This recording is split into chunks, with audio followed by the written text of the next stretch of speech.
डभोई की खेतीबाड़ी बाजार समिति पर 500 से ज्यादा आंगनवाड़ी बहनें इकट्ठा हुई और सरकार के खिलाफ हड़ताल में शामिल हुई। आंगनवाड़ी की बहनें सरकार के खिलाफ कई पड़तर मांगों को रखते हुए हड़ताल पर उतरी है। तब डभोई खेतीबाड़ी बाजार समिति पर भी 500 से ज्यादा आंगनवाड़ी बहनें हाथ में पोस्टर बैनर लिए हुए नारेबाजी करते हुए इकट्ठा हुई थी। दरअसल सरकार की जो उन्हें शोषित करने की नीति है और ज्यादा काम देने की नीति है, उसके खिलाफ ये आंगनवाड़ी की बहनें विरोध जता रही है और अपनी मांगों को साझा कर रही है, जिसके मद्देनजर आज इन सभी की ओर से इकट्ठा होकर सरकार के खिलाफ हड़ताल में शामिल होकर अपनी मांगों को रखकर जल्द से जल्द उनकी मांगों को पूरी करने की मांग साझा की गई थी। હું ગુજરાત આંગણવાડી કર્મચારી સંગઠન ડભોઈ તાલુકા પ્રમુખ વસુબેન બોલું છું।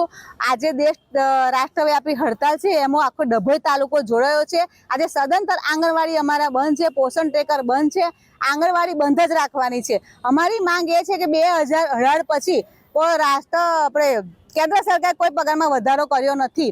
અને એક એવું છે કે અત્યારે જે અમારે ટીએચઆર કરવામાં આવે છે તેમાં એફઆરએસ એટલે કે ફોટો પાડવાનો, તો ફોટો પાડવા કે 7 થી 3 વર્ષનું બાળકને શું છે કે આખો પલકારે ખભો ટેટ રાખે તો એવું બાળક કઈથી કરી શકે? એ એફઆરએસ અમારું બંધ કરવાની માંગ છે।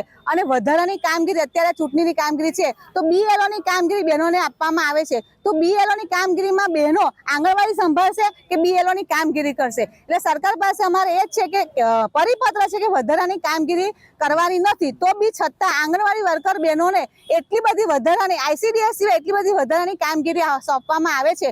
તે અમે સરકારને એવું કહીએ છીએ કે આંગણવાડી નહીં જાય તો બાળકોનું શું થશે, બહેનોનું શું થશે? તો વધારાની કામગીરી અમને આપવામાં ના આવે એવી માંગ છે અને પગાર વધારો કરવામાં આવે।